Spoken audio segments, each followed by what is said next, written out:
operations to search for anybody who was affected by that deadly storm. We still have our Department of Public Safety assets, the National Guard, Texas Task Force 1 and 2, and game wardens, all fully engaged in responding to the disaster in Kerrville. We also intensify our focus on the families affected by this. They're going through horrific events that have turned their lives upside down. We're working to aid them, assist them with regard to counseling, grief, all kinds of things we can do to assist those families. One of the most important things that we can do is to address their greatest concern, and that is there are so many families that are still waiting to learn about their loved one. And we are working 24/7 to get the information that will be able to answer their question. What I can tell you is several things. I had the opportunity yesterday to visit Camp Mystic and get to see firsthand what happened there, as well as all the way downstream after that. And it was nothing short of horrific to see what those young children went through. And we will remain 100% dedicated, searching for every single one of the children who were at Camp Mystic, as well as anybody else in the entire riverbed, to make sure that they're going to be recovered. We know that parents and families, they want information, they want closure, and we want them to know that we are working as swiftly as possible to get them accurate information that will provide that closure. I do want to thank the local officials, city and county and otherwise, who also are working around the clock to make sure they are addressing those concerns. The information I'm going to give you is as of this current moment in time, knowing that this information will constantly change throughout the remainder of today as well as in the coming days. In Kerrville and Kerr County, there are 59 confirmed deceased. There's still 11 missing from Camp Mystic. Separate from there, in the Central Texas area, there are confirmed 10 deceased. And across the state, in all the areas affected by flooding, there are 41 known missing. It's important to emphasize this, especially in the Kerrville area. There were so many people who were just camping out, not children in camps, but adults camping out near the river, people in RVs and things like that. There are people who are missing who are not on the known confirmed missing because we don't yet know who they are. We will maintain our ongoing search throughout the entire river system to find anybody who may be missing. One thing that could help this is if you are a relative or friend of someone that you think was in Kerrville or Kerr County that you think is missing, please contact the local officials in Kerr County and let them know that you have the name, identification, and other information about a person who is suspected to be missing. If, however, you don't have confirmed information about that and you're making phone calls, you are slowing down the process of the first responders being able to respond to those who are clearly identified as missing. If you're doing that, you're interrupting official business, and that could be potentially illegal. Call only if you have specific information. While we continue the search process in Kerr County, we are now also beginning the process of responding to the disaster that took place. Includes things like debris removal. Anybody who's seen any images whatsoever in the Kerr County area, you know there's debris all over the place that makes roads impassable, that makes reconstruction projects unachievable, that makes search process more difficult. And the state and local governments are working now on that debris removal process. That process is improved because of President Trump's swift declaration of our major disaster declaration.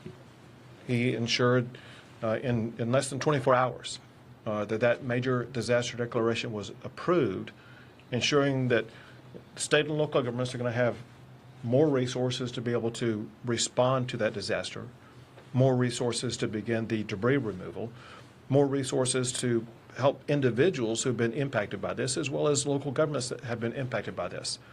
Bottom line is this, and that is the swift and very robust action by President Trump is an extraordinary help to our response. I also want to thank Homeland Security Secretary Kristi Noem, with whom I spent the day yesterday in Kerr County. I've been doing this a long time, and I've never seen anybody as responsive and as quickly in her response as what she was yesterday. She didn't wait to get back to us. She was able to, in a matter of minutes, get answers to very important demands. And on behalf of the state of Texas, we cannot thank her or the Trump administration enough. I've also been in contact with, and people reached out from Secretary Kennedy, Secretary Burgum, and others that in the entire administration are a tremendous help. Also want to add that there are governors across the country that have been in contact with either myself or with Chief Nim Kidd or state agencies offering their assistance, including Sarah Huckabee Sanders, the governor of Arkansas, Kim Reynolds, the governor of Iowa, Jim Pillen, the governor of Nebraska, Bill Lee, the governor of Tennessee, Glenn Youngkin, the governor of Virginia, Josh Shapiro, the governor of Pennsylvania, the governor of the state of Oklahoma, and Governor Landry in Louisiana. And again, I'm sorry if I missed some. I know there's others that are constantly reaching out. We're here, as I mentioned, in Austin today because there have been lives lost in this greater region. And importantly, there are dangers over the next 24 to 48 hours that could pose public safety threats to people in these regions. There is heavy rainfall that's already occurred, and there's more heavy rainfall that's expected that will lead to potential flash flooding broadly in these regions: the Big Country, Concho Valley, Central Texas, and once again, Kerrville. The point is this: if you're in any of those regions, you need to realize, for one, you're in an area with land that's already saturated with water. But for another, that when more water comes down, it could lead to rapid flash flooding events. Now, there's nothing expected at this time to the magnitude of what was seen in Kerrville. That said, flash flooding can occur at lower levels of water than what happened in Kerrville. It's a particular threat for people who are driving on roadways. Some of the lives lost in Central Texas were people who were swept away in vehicles or in similar crossing type situations. Know that rising water on roads can occur very rapidly. You may think that you can drive through it, only to find out when you're in there that it's too late and that you're getting swept away. And so we urge everybody to be extraordinarily cautious for the next 24 to 48 hours. If there's any water on the road, you got to be safe. There's an old saying for a reason, because it's true, and that is, turn around, don't drown. You don't need to get from point A to point B if it's going to risk your life. Your job, the most important thing you can do, is to protect your lives. And taking a step back, for all of us up here, that's our number one job. We put public safety first, and we'll worry about the physical damage second. There are still public safety issues and lives to be saved in Kerr County. There are lives to be saved in all these regions that I just mentioned here. We want our fellow Texans to be safe and secure, and you can do more about that yourself than anybody else can. With that, I think, pass it to you, Colonel. Yes, sir. Colonel Freeman Martin of the Texas Department of Public Safety. It's been a tough 3 days for Texans, and I can assure you here at this table today that everything that can be done is being done. Currently, we have operations going on in several different counties. Williamson County had 3 people missing. They recovered 1, 2 are still missing. Ongoing searching. Burnett County is missing, 2 people missing. The fire chief and a 17-year-old female. The Department of Public Safety is offering any and every resource that we have to help with those searches, whether it be boat teams, rescue, divers, helicopters, drone operators, drones. So there's a lot of work being done. The governor's very accurate. The ground is saturated, so now a little bit of rainfall and watershed can cause issues. Williamson County is well aware of that. The ground was saturated. They knew that it had issues, and they evacuated neighborhoods, which saved lives. All that being done, they still have 3 that were washed away. I'll touch on Kerr County. We have about 230 DPS personnel assigned to Kerr County, and everybody thinks about search and rescue and what we're doing. There's a lot of stuff going on.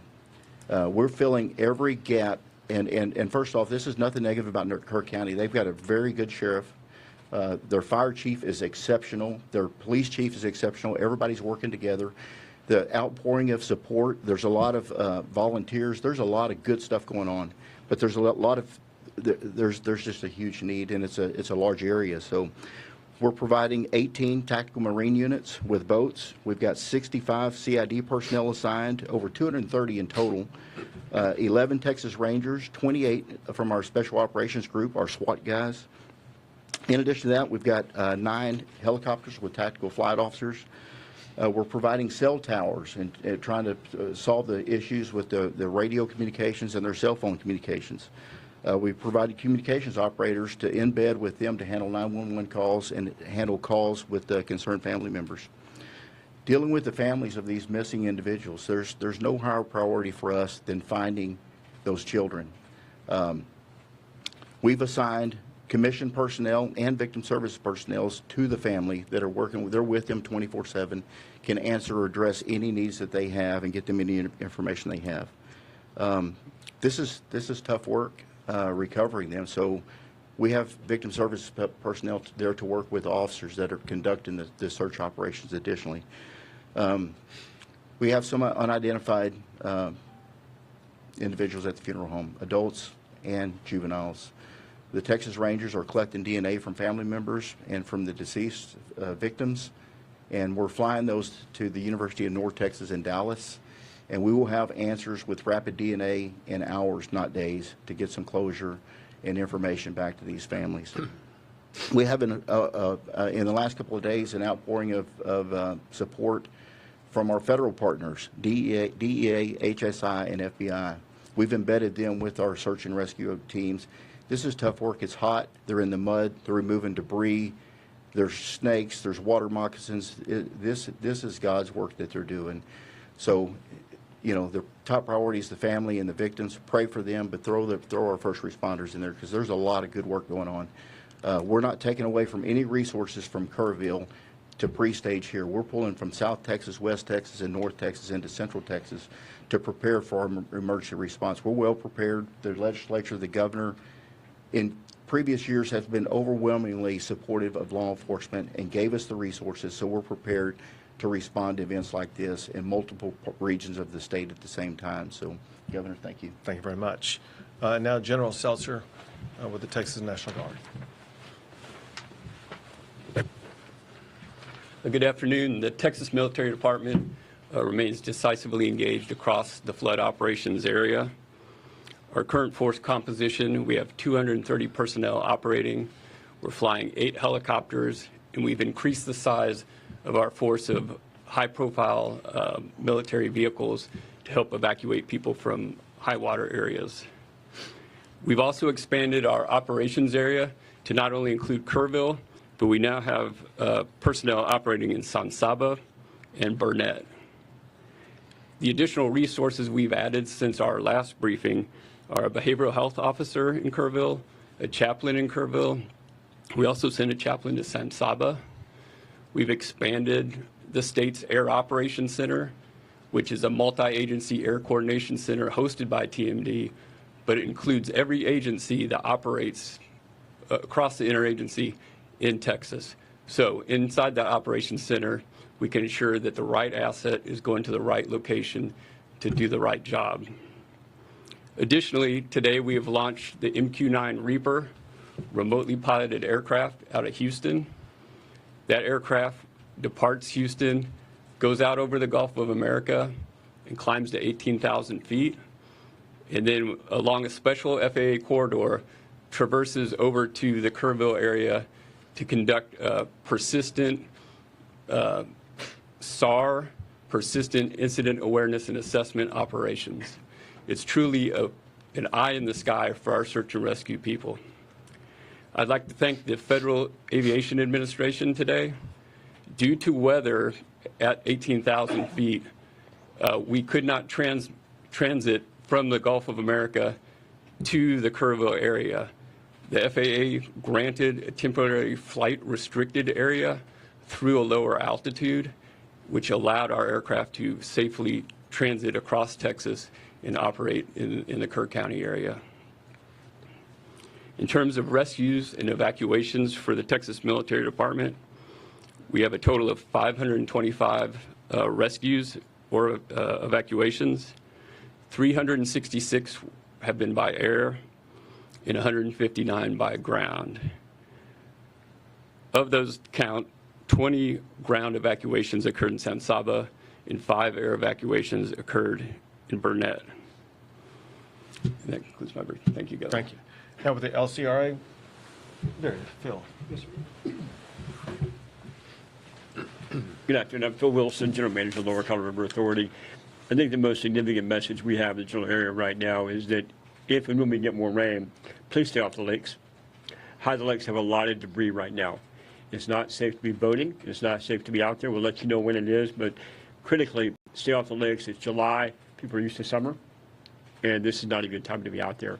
To echo, we're working very closely with law enforcement. We have our rangers deployed to Burnett County right now with our mobile command center trying to support the activities up there.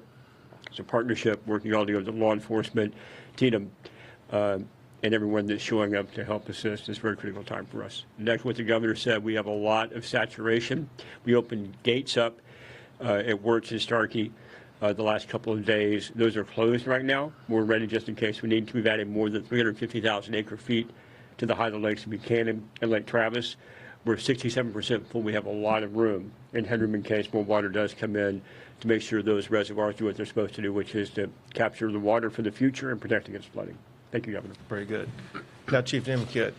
Thank you, Governor. And I want to remind everyone, life safety is still our #1 priority. And what I mean by that is, and Colonel Martin said it very well, Kerrville and Kerr County have great local emergency managers and responders. They really do. But they're a community of about 55,000 people. And they had a lot of people there that were not from that area visiting, vacationing. And their resources, and this is what state agency, what the state government does when a local community gets overwhelmed, is we send in additional resources. So our hats are still off to all of those local responders that live and work in that community, and that their homes and families were also impacted, and they're still there on the job. We owe them a great amount of gratitude. Second, we continue with our search, not only in Kerr County, but everywhere that we know we have missing people. And I need your help in being very cautious. Let's not get wrapped around the axle on the word recovery. You're going to start hearing the word recovery used in a lot of different contexts. Be very careful how you use that word, because I'm going to be careful how I use that word as well. We are going to begin recovery operations. That is debris cleanup. That is opening roads. That does not mean we are no longer doing search for live victims, because we still are. We are still out there and very much hopes, very much fueled by the compassion that we show for these families, that we're doing everything we can to find their missing loved ones. So please help me in making sure that we're not wasting our time and efforts on debating over the meanings of words. Let's get clarity when we ask those questions. Second, I'm asking, we've driven around Kerr County and the other areas a lot. We have a lot of people that are traveling in because they want to see firsthand the damage. I'm asking you, if you're not from the community and if you're not involved in our response and rescue and recovery efforts, stay out of the area. Stay out of the area because you don't know the area. Another thing I'm getting right this minute during this press conference is reports of an additional wall of water coming down some of the creeks going into the forks. And I want you to think about that for a second. If you're not from that area and you don't know the low water crossings, you could find yourself in a very dangerous situation. The next thing is we see a lot of information on social media about volunteers and spontaneous volunteers being frustrated because they can't help. We are evacuating parts of the river right now because we're worried about another wall of water coming down in those areas. If you're a volunteer there that you're not checked into our operations, we have no way of accounting for you right now. There is a process that we use to get volunteers into the response, and I'm asking for your help and to get that message out. It's not that we think we don't need any help. It's that we want to make sure everyone helping is doing the job that we need, where we need it, and when we need it, and we have the ability to communicate with them. And then finally, I want to talk a little bit about the word recovery as it relates to the President's disaster declaration. We are very excited to begin those recovery operations with our federal partners who have been here with us in the Emergency Operations Center since last Thursday, since before all of the actual flooding and disaster started. And we're going to work very close with those partners to help our local communities and our families that are impacted by this recover from this disaster as fast as possible. Thank you, Governor. Thank you. We'll take a few questions. Go ahead. Isabel, I know that you mentioned 10 deaths in Central Texas. Is there any way you could give us a breakdown of the cities? We sure can. Chief Kidd has it. So we're showing reaffirmed 3 in Burnett County, 1 in Tom Green County, 5 in Travis County, and 1 in Williamson County. And again, those numbers are a few hours old. Those numbers could go up, but that's what we had as the time preparing for this briefing. You said what county? Tom Green. Tom Green? Tom Green. Yes, ma'am. San Angelo area.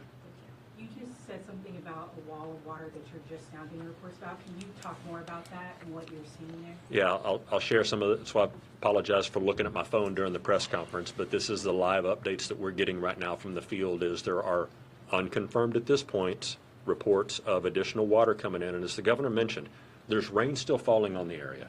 It's not going to take the same amount of rain that caused this damage to make the current water levels rise up, right? Because the ground is already saturated. So any rain that falls can be perceived as life-threatening rain. And so if you're in a low-lying area, we need you to move yourself out of that low-lying area. We've got DPS aircraft that are flying up to try to find this wall of water right now, and the people in the reported areas, again, unconfirmed, that are on our communication systems, we're asking them to get out of the water and out of the way so that we don't wind up having to do additional rescues. Governor Go ahead. Abbott, CBS Austin, you had mentioned that there are dozens of Central Texans missing. Local resources can't continue searching in the dark of the night. Does this federal disaster declaration mean that we have federal resources to continue searching when it's pitch black? Sure. Well, first of all, on the federal disaster declaration, it applies right now to Kerr County. Let me go back. Let me see the total, my disaster declaration counties. So let me walk you through this. So I made it an original state disaster declaration, and then I amended it to add more counties. Let me first go back over those counties, then I'll explain to you what's going on. Under the state disaster declaration includes the following counties: Bandera, Bear, Burnett, Caldwell, Coke, Comal, Concho, Gillespie, Guadalupe, Kendall, Kerr, Kimball, Llano, Mason, McCullough, Menard, Reeves, San Saba, Tom Green, Travis, and Williamson. That means that because of that the state is providing additional resources for those counties and state-based assistance. On the federal disaster declaration, for the time being, that includes only Kerr County. And they are waiting to see the magnitude of what happens in other counties before they may potentially expand that, the federal disaster declaration, to include other counties.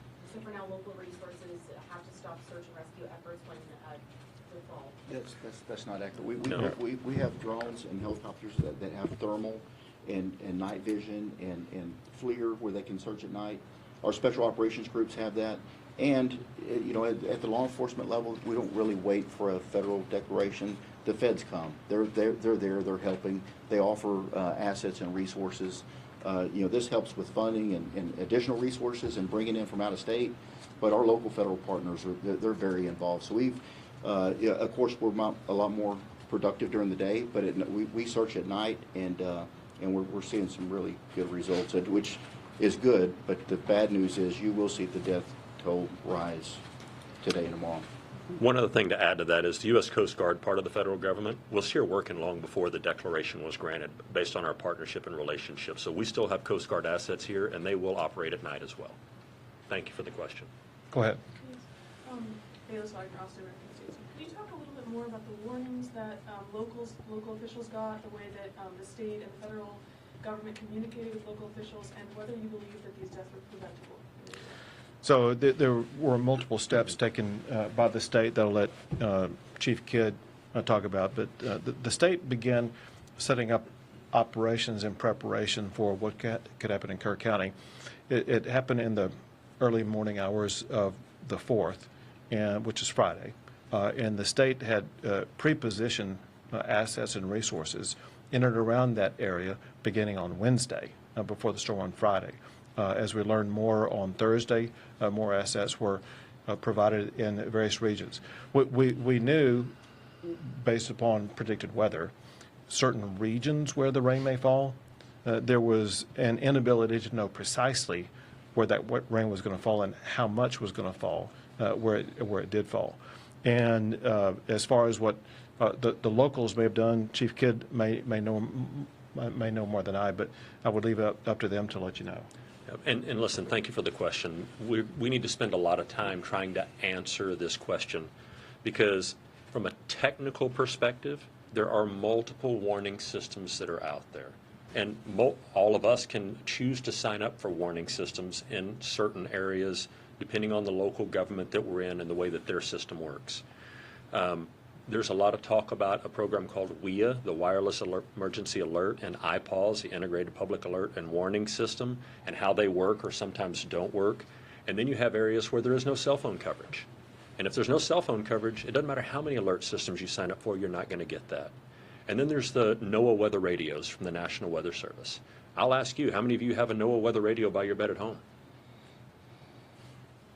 And so there can be all kinds of alert systems that are sent, and we know that some were sent, some general messaging was sent early, some urgent warnings were sent at various times, but just sending the message is not the same as receiving the message, having a plan to do something when you receive the message, and then the ability to implement that plan. And so I really would love to have a separate conversation with all of you about how we can continue to get the message to the public about what they need to do when they get a message, what they should do when that message is received, and how they communicate that back to their loved ones and family members. Let me add this also. I don't know if you guys saw this, but the city manager for Kerrville explained that on the morning of the 4th, he was out jogging at about 3:30 in the morning, and it just then began to rain a little bit. He got home and saw that it rained a little bit more, and he saw after that the torrent of water that was coming down the river. And the point that he made was that by the moment of time when they knew the magnitude of the water, it's a difficult decision whether or not to begin evacuating people or not, because if you have a warning telling everybody to evacuate, you could actually lead them to their death. We know that some deaths in Kerrville were people who died who got swept away who were trying to evacuate. And so local officials know the best about the terrain, about the danger spots and things like that, about who might be able to evacuate, those that would just be getting into a more dangerous situation. You talked in what you just said kind of about expertise and about just knowing the area, and that extends also to the National Weather Service folks who are in those offices and have years and years of experience. There are currently 6 vacancies in the local, the National Weather Service office that cover Kerr County. What is your perspective on how that could have impacted the warnings that you all were able to get and how accurate the information you all were able to get? So I know nothing about the staffing. What I do know is what they put out. And it's my understanding that what they put out was kind of the information that the state was operating off of, and that is that there were alerts or warnings about heavy rain, potential for flash flooding in certain areas. A problem with that is that to most people in the area, flash flooding would mean one thing, not what it turned out to be, because they deal with flash floods all the time. Just like I put people on notice in these regions of Texas right now, there's the potential for flash flooding. but there's no expectation of a water wall of almost 30 feet high.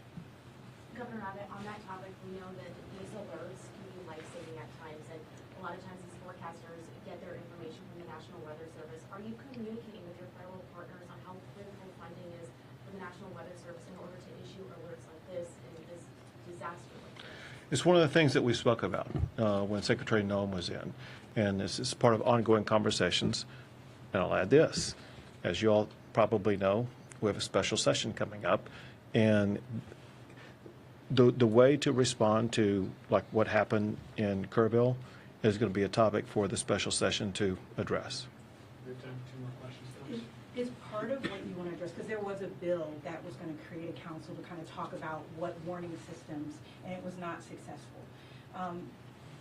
Is it a concern that there's all these camps on this area? This is an area that deals with flash flooding, but there were no sirens that were in this area. Can you talk about that and why that hasn't been funded to this point? Well, it's going to be something that will be looked at. As you kind of pointed out, these camps go back almost 100 years, and they are familiar with the water in the area probably better than anybody else. And they have their own ways in which to deal with warnings that would involve children, sometimes as young as 8 or 9 years old. And we need to evaluate what they know, how they respond, what they need. And that's why it's going to be good to have a session with all members working together that would bring different perspectives, because the reality also is this, and that is what's needed in that river basin at that location could be far different than was needed in some other river basin across the state. Time for 1 more, folks. Go ahead. Dayton, Texas Tribune. Do you know if anyone tried to get warning to people at the camps outside of the automated disaster system? I missed the first part of the question. Did anyone try to get warning to the people at the camps outside of the automated system? So I'm not sure that I understand the question. I mean, does somebody go door to door and knock on the doors, or? Yeah, we're just wondering if there are any official outreach in the area. You know, we talked to the county emergency manager when we were there the first day, and the county does have a plan for that county and the 18 or so camps that are in that county. Probably be really good to ask them that question and let them give you that answer. It's a good question. Thank you. Thank you, everyone. thank you all.